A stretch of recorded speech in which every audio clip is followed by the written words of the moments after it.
두 번째 질문으로 가겠습니다. 아까 다 끝났죠? 첫 번째 질문에 대한 거. 예? 하나님이 섭섭지 않게 하실 것이다. 자, 두 번째 질문. 샬롬, 카인과 아벨 형제는 심성, 겉으로 보이지 않는 본의로 상보를 받았는데, 엄밀하게 이야기하면 이게 아니에요. 지금 지난주 요약을 조금 잘못하신 거예요. 본의의 문제가 아니라 그 일을 겪은 다음에 내가 어떻게 반응했느냐 하는 문제였다고 그랬어요. 이거 현재의 내 모습. 네? 현재의 내 모습. 왜 하나님이 이 현재의 내 모습을 중요하게 생각하실까요? 뭐예요? 현재의 내가 어떻게 반응하느냐가 결국 미래의 나를 결정하는 거잖아요. 그러니까 하나님은 우리의 미래까지 다 생각하시면서 네가 오늘 어떻게 반응할 거니를 물어보시는 거예요. 오늘 어떻게? 네? 에서와 야곱 형제는 어떤 교훈, 어떤 메시지가 있을까요? 교훈이 있겠죠. 메시지가 있겠죠. 하나님이 점지한 야곱의 운명에, 그렇죠. 하나님이 뱃속에 있을 때부터 야곱을 딱 찍으시잖아요. 그 운명에 에서는 아버지의 유언을 빼앗긴 희생양은 아닌지, 또 그럼에도 돌아온 야곱을 받아준 에서의 영광은 무엇인지 홀로 고민하다 조심히 여쭤봅니다. 했습니다. 조심히 물어봐 주신 분은 선택님이십니다. 좋은 질문 감사하고요. 자, 에서와 야곱의 이야기에서 우리가 주의할 점,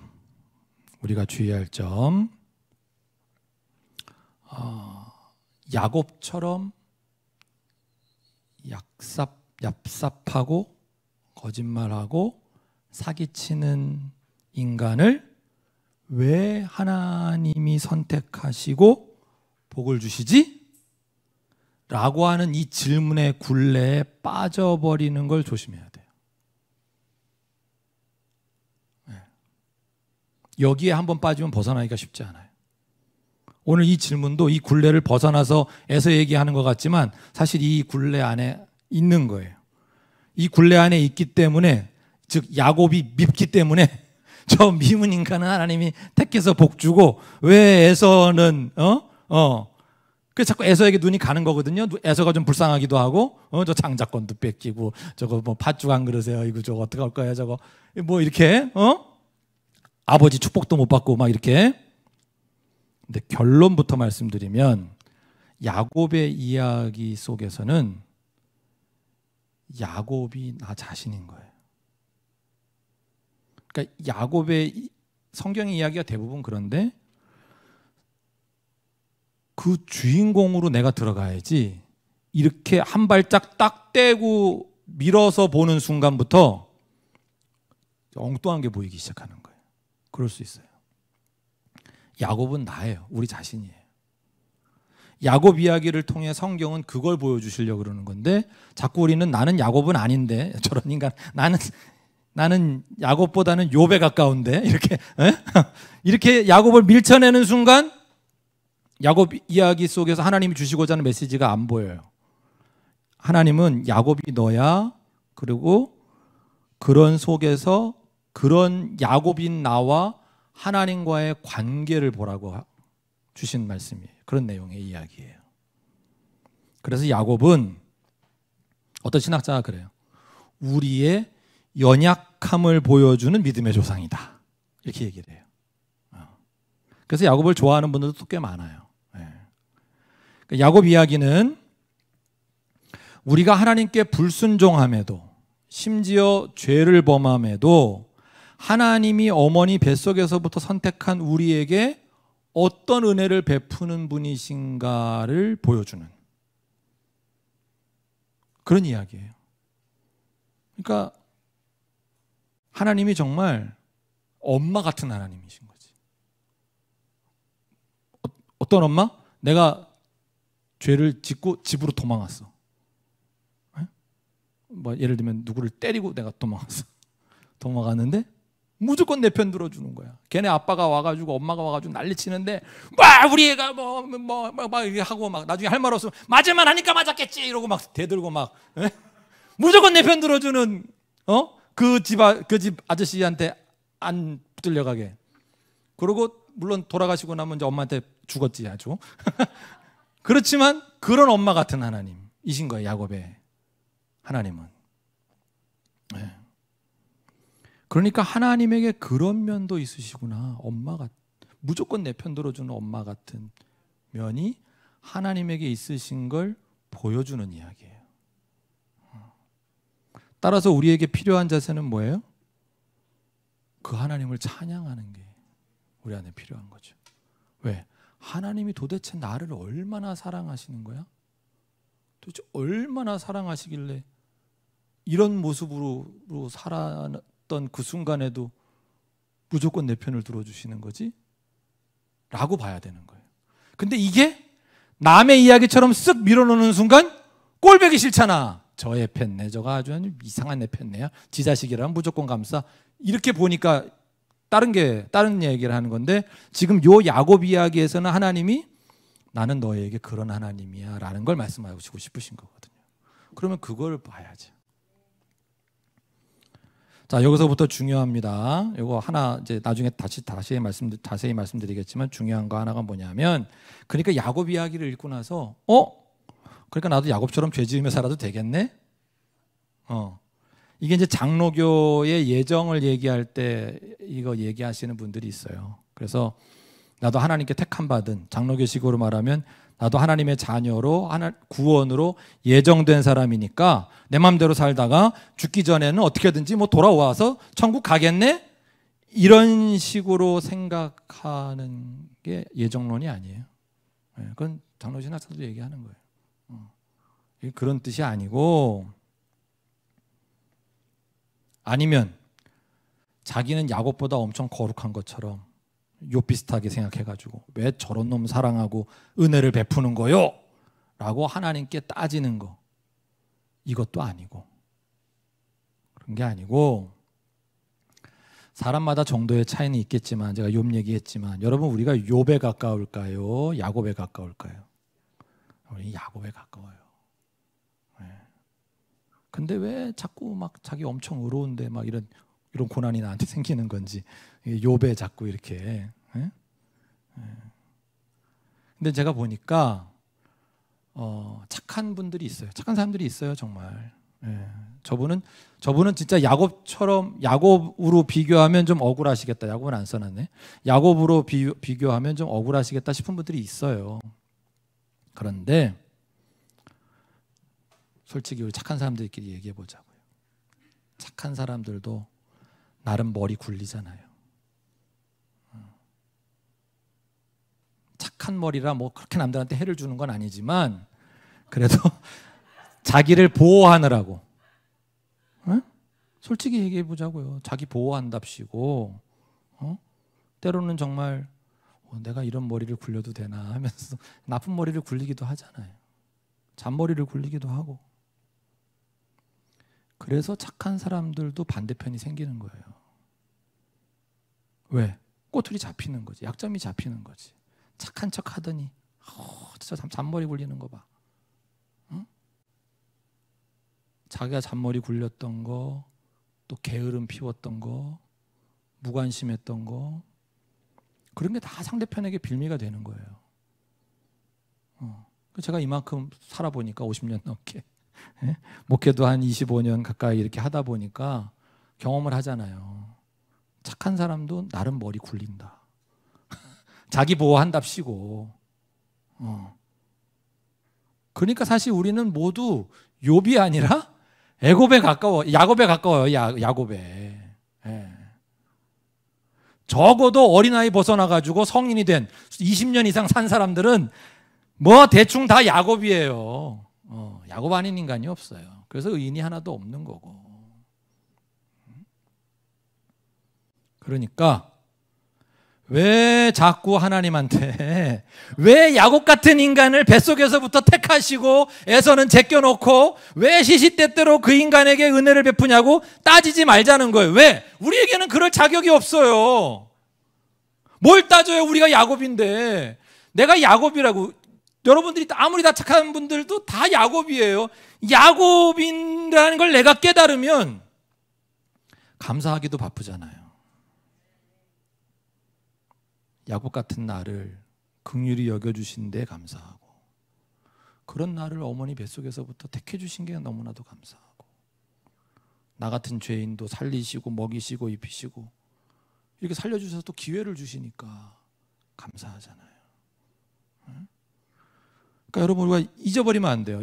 애굽에서 야곱 이 이야기를 읽을 때 최소한 이 이야기를 읽는 동안에는 나는 누구다? 내가 야곱이에요. 그렇게 읽어야 그 성경이 주시는 메시지가 들리기 시작하는 거예요. 질문 중에 이런 내용이 있어요. 하나님이 점지한 야곱의 운명에 에서는 아버지의 유언을 빼앗긴 희생양은 아닌지, 이런 질문 있었죠? 맞아요. 에서와 야곱 가운데 에서 입장에서 기가 막힌 부분은 세상에 태어나기도 전에 이미 정해졌다는 거예요. 운명이, 야곱의 운명과 자기의 운명이. 그런데 우리 이것부터 분명히 아세요? 성경은 운명을 이야기하지 않아요. 성경에는 운명론이 없어요. 뭐 운명론, 숙명론 이런 거 없어요. 예정론은 그런 거하고는 다른 거예요. 자, 빠르게 제가 결론부터 말씀드릴게요. 10분 남았으니까. 태 속에서부터 정해졌다고 하는 말씀은 무슨 뜻이냐면 운명이라는 게 아니라 뭘 말씀하시려고 하는 거냐면 전적인 하나님의 은혜를 말씀하려고 하는 거예요.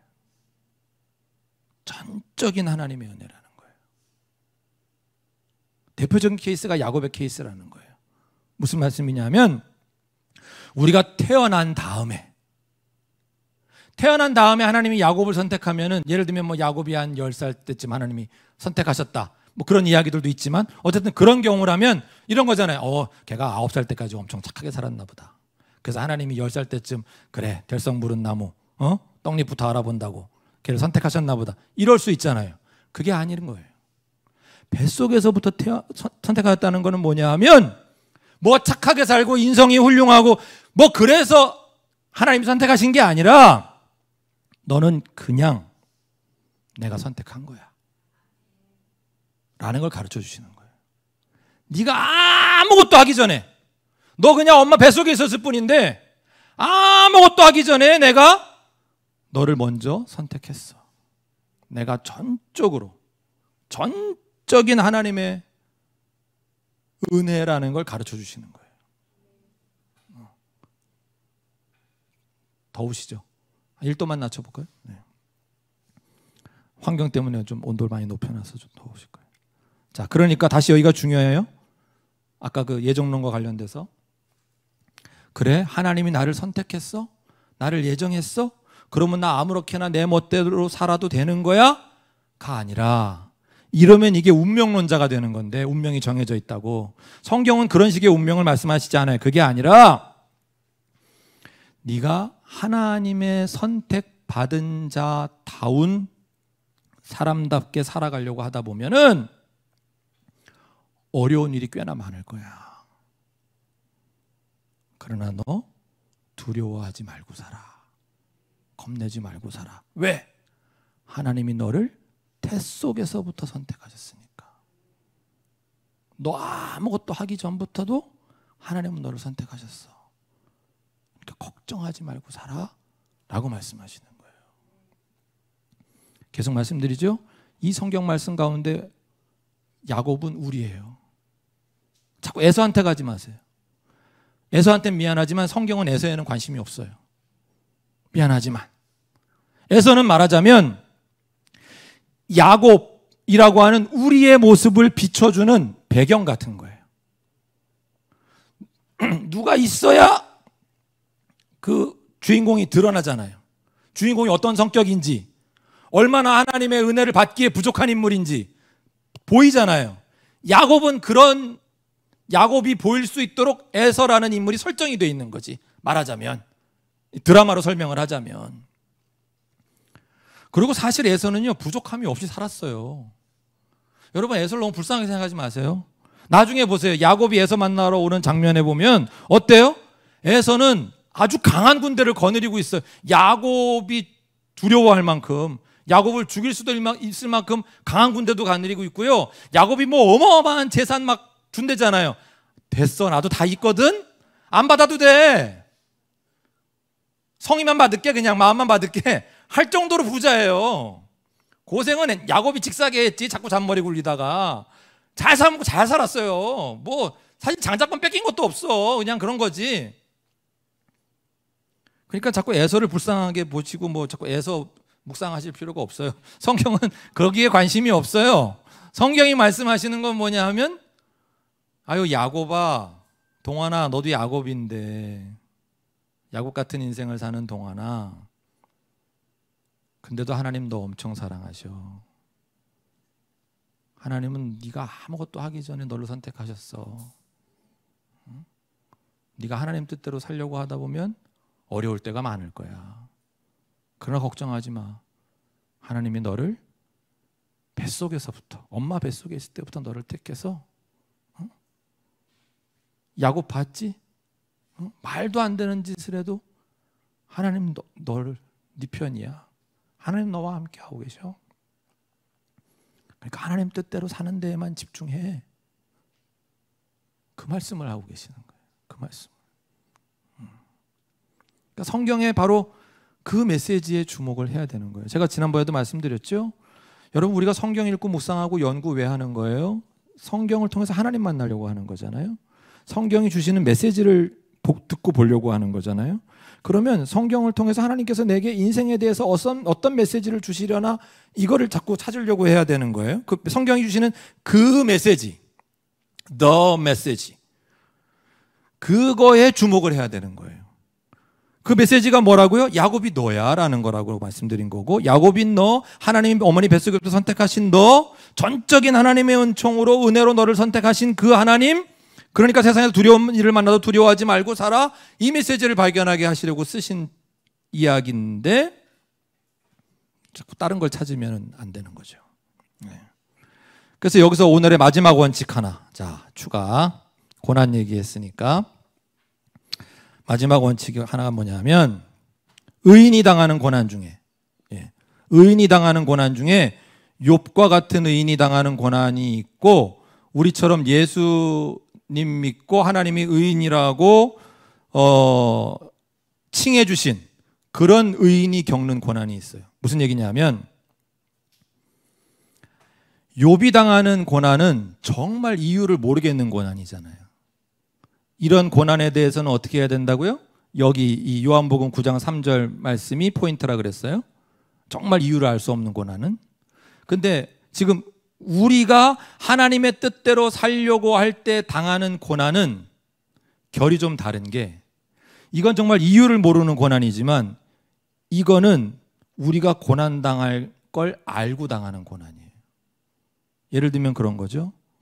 세상의 불의에 맞서다가 당하는 고난. 예상이 되잖아요. 세상이 얼마나 불의한데 내가 하나님의 뜻대로 의인으로 살려고 하다 보면 고난이 예상되잖아요. 미움이 있는 곳에 사랑을 전하려다가 받는 고난, 예상이 되잖아요.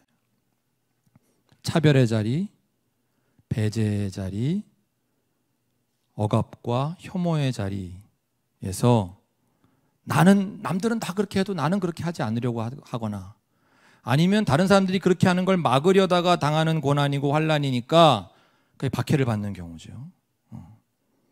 그럴 때 뭐 하라는 거예요? 이럴 때 야곱을 떠올리라는 거예요. 이럴 때 야곱과 함께 하신 하나님을 떠올리라는 거예요. 그리고 떠올릴 말씀은 바로 엊그저께 들은 하나님 말씀, 또 오늘 우리가 묵상한 시 107편 다 여기에 해당되는 거죠. 왜? 그런 경우에 두려워하지 말라는 거예요. 네가 하나님 뜻대로 살려고 몸부림치다가 당하는 고난 두려워하지 마. 그들에게 머리 숙이지 마. 왜? 하나님이 너와 함께하고 계셔. 하나님이 너를 선택하셨어. 하나님이 네 편이야. 하나님이 엄마 같은 하나님이야. 무조건 일단 싸고 감싸고 돌아가는 그 엄마 같은 그런 하나님이셔. 걱정하지 마. 두려워하지 마. 그 말씀부터 우리에게 주시는 거예요. 그러니까 야곱 이야기 전체가 사실은 하나님의 은혜, 하나님의 은총에 대한 말씀인 거예요. 정리하겠습니다. 에서에 대해서 어떻게 생각할 거냐, 오늘 이제 그런 질문을 주신 건데, 성경은 약간 과장하면 야곱에 대해서만 쓰신 거예요. 우리가 야곱이다 라는 전제가 있는 거예요. 그러니까 우리인 야곱을 이야기하시려니까 그에 대조되는 에서라는 인물이 필요했을 뿐이고요. 성경에서의 에서는 그냥 야곱과의 대조를 이루는 어떤 인물일 뿐인 거예요. 그러니까 이 말씀의 의미는 이 야곱과 에서의 이야기를 읽는 사람이라면 누구나 자신을 야곱이라고 생각하라는 의미로 쓰여진 거라는 거고요. 지난번 질문 시간에도 말씀드렸듯이 성경은 우리 인생에 대한 질문에는 많은 답을 주시고 정답을 주세요. 근데 성경은 뭐라 그랬어요? 과학책이 아니라 그랬죠. 과학책이 아니라는 말 속에는 성경은 또 역사책이 아니라는 뜻이기도 해요. 그 얘기는 뭐냐면 역사책을 우리가 읽는다 그러면 역사가 주인공으로 다루는 인물 외에 다른 인물도 봐야 돼요. 역사책일 때는. 왜? 역사는 승자들의 기록이니까 실제로는 왜곡된 거 아니야? 역사를 깊이 하려면 다른 사람 이야기도 봐야 되는 거 아니야? 이렇게 보는 연구 방법이 있어요. 맞아요. 근데 성경은 역사책이 아니에요. 역사가 담겨 있지만 역사에 담겨 있는 이야기를 통해서 뭘 하시려는 말씀이에요? 그 속에서 하나님을 말씀하려는 거고 그 속에서 하나님의 메시지를 찾기를 바라시는 거예요. 그러니까 역사적인 그런 관점에는 관심이 없어요, 성경은. 그런 것들이 실려는 있지만. 지난번에 말씀드렸죠? 과학적인 것들이 당대에 수천 년 전에 과학의 이야기가 녹여져 있긴 하지만 기본적으로 과학책이 아니에요. 여기서 과학적 진실을 찾으시려고 그러면 안 돼요.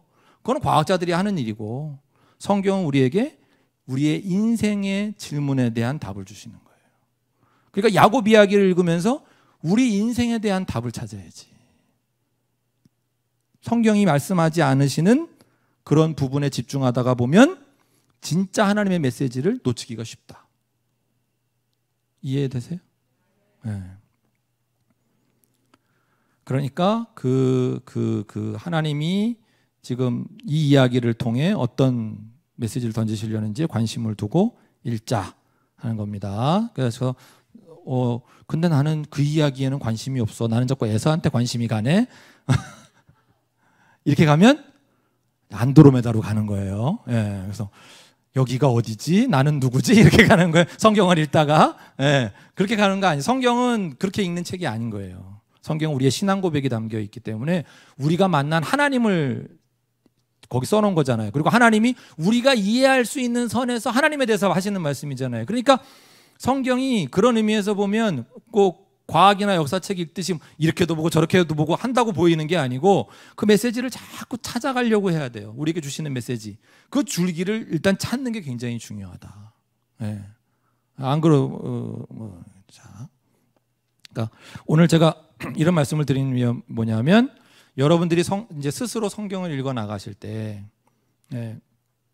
좀 스스로 이렇게 어떻게 해석해 갈 수 있는 하나의 몇 가지 원칙이라고 제가 표현 말씀드렸습니다만은 이런 잣대들을 가지고 계시면 기준들을 가지고 계시면 좀 훨씬 낫지 않을까 싶어서 제가 오늘 이런 말씀들을 드렸고 에서와 야곱 이야기에서 우리 야곱에 집중하자 그런 말씀 드렸습니다. 기도드리고 마치겠습니다.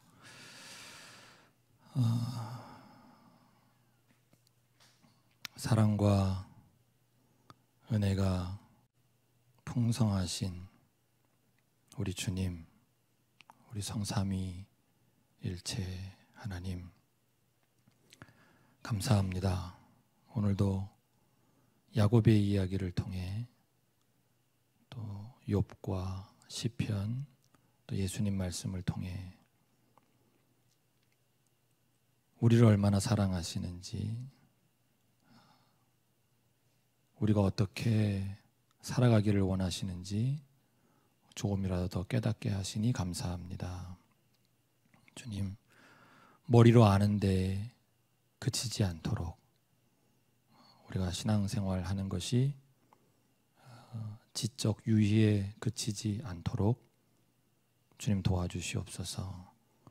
머리로 아는 것이 우리의 가슴으로 또 우리의 손과 발로 우리의 삶으로 사라질 수 있도록 도와주시옵소서. 주님께서 함께 하심을 믿고 감사하며 우리 주 예수 그리스도의 이름으로 기도하옵나이다. 아멘.